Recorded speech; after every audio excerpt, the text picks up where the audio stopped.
It's going to be a massive amount of contrast here for a presidency like what we're going to see out of Trump and versus what we've had out of Biden. And nothing will stand in our way because we are Americans. The future is ours. What's up, everyone? Today we're diving deep into the media circus surrounding the recent presidential transition, specifically zeroing in on CNN's coverage, and trust me, there's a lot to unpack.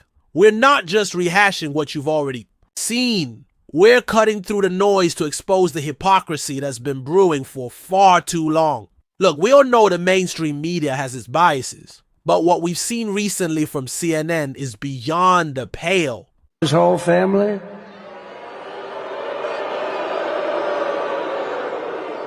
The brother, the whole deal was pardoned. Can you imagine that? While I was making my speech. Did everybody hear my speech? Did you like my speech? Kari, your party just engaged in the biggest cover-up in modern American political history on Joe Biden. It's all coming out. We all now know that every Democrat knew it, and you and everybody else came on TV and lied about this man's condition. I don't want to hear it.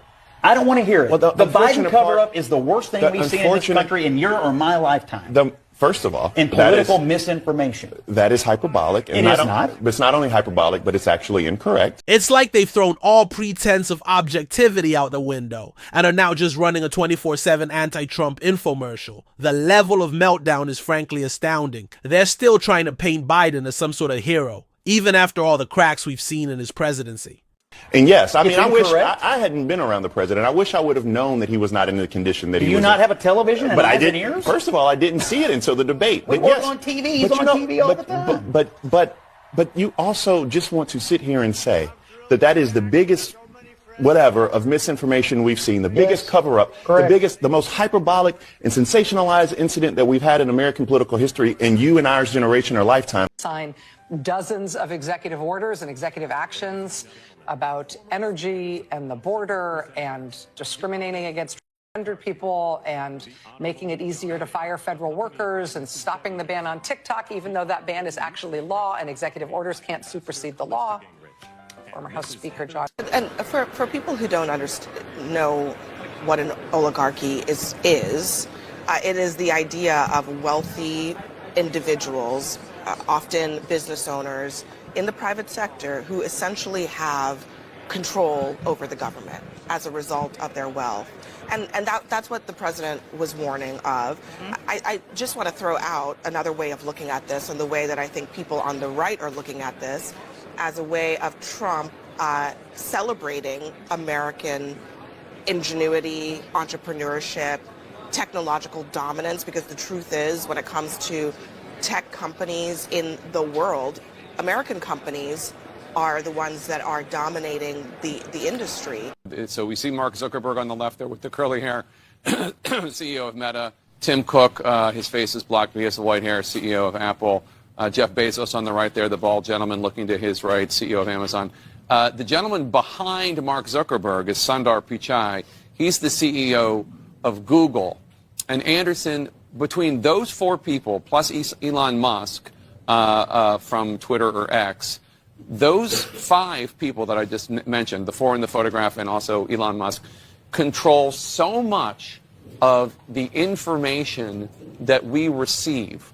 So much is in their hands when it comes to ascertaining, monitoring, or refusing to monitor what is real, what is not real. And we're about to enter an era of deep fakes. And let's not even get started with their reactions to Trump. One of the most glaring examples of hypocrisy is their outrage over Trump potentially pardoning January 6 defendants. CNN acts like Trump is some lawless villain for considering this. One of the things he just mentioned, and he's alluded to it 1,000 times, and it seems intent to do it, which is pardoning some of those who have been convicted in connection with January 6th. You were there on January 6th. You were quite disappointed in the president's actions that day. What do you think if he pardons some of these people? The president has the power to do that. This is the difference. No question about it. But okay, what do you think? But this president told the American public why he was campaigning for office. If I am elected president, I will pardon these. people. Now, what do you think? But compare this to Joe Biden, who said he would never pardon his son, who now, on the very last day, in the last 30 minutes, pardons his entire family. But then they completely gloss over Biden's pardons of his own family. They act as if what Biden did was totally legal, so it is fine. But the question is, why do it? I mean, come on. The timing was shady, 30 minutes before the inauguration, and raises serious questions about hidden motives. I think the grave difference that Donald Trump has in terms of putting wind at his sails between now and 2016 is the positioning of conservatives in different elements of controlling the free flow of information in this country. And what I mean by that is, if you listen to Eric Erickson or many others, they've complained, and even my friend Scott here have complained about the Washington Post or the LA Times. They've complained about censoring on Facebook, Twitter, etc. And even if you give them the benefit of that doubt and say that's true, we can disagree or whatever, now the facts are, not only do they have a Fox News juggernaut behind them, but they also have all the Sinclair local news stations. They now have talk radio, but they have X, they have Instagram, they're about to have TikTok. They're going to control the flow of information. And so that is going to be an enormous hurdle. They have the Washington Post. The Wall Street Journal is already decently conservative. They have whatever the guy out there at the LA Times and Scott's paper is doing. So, look, they have the control of the flow of information, which is different than 2016.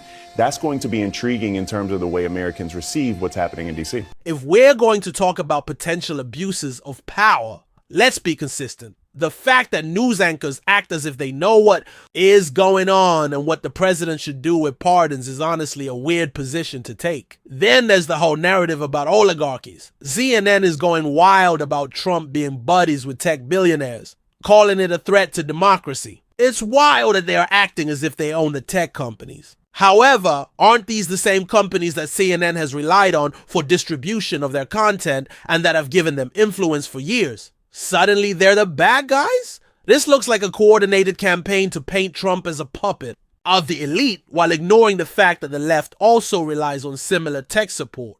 We know these tech companies control a lot of the information that we consume, and this has been an issue for a while. It's clear there is an attempt to control the flow of information. For years, conservatives have been kicked off platforms, creating the need for independent media. The left and their mainstream media outlets push their narratives while accusing the right of doing the same thing.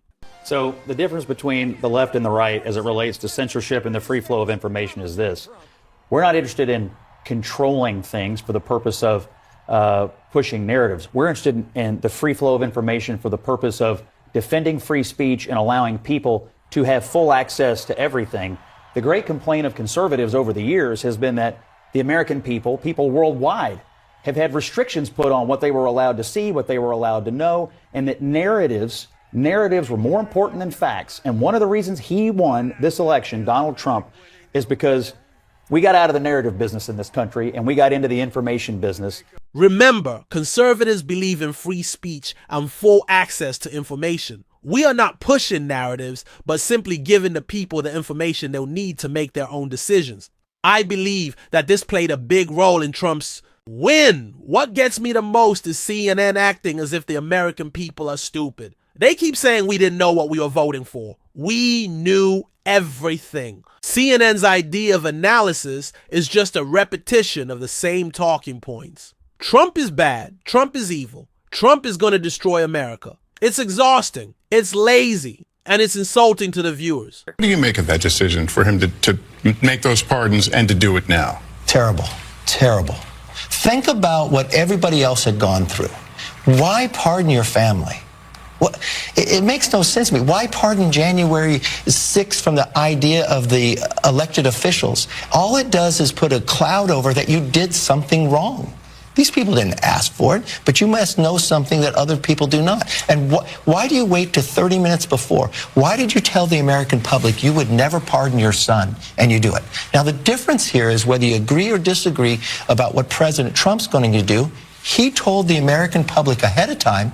They put that into consideration whether they vote for him for president. We were talking about disinformation and misinformation, and you accused me and everybody else of a cover-up when you sit here and minimize January 6th. All I'm saying is, listen, I'm saying it's your, it happened, and my bad. I I didn't mean to touch you, Scott. I don't want to go back. I don't want to go. You're doing it again. Let me tell the viewers something about the Going forward, we can expect the same tired narratives. CNN will keep pushing the idea that Trump is friends with the rich. We are definitely going to hear about January 6th and that Trump is a felon and mass deportations. They will continue to push these narratives and will act like the American people have no idea why we are voting for Trump.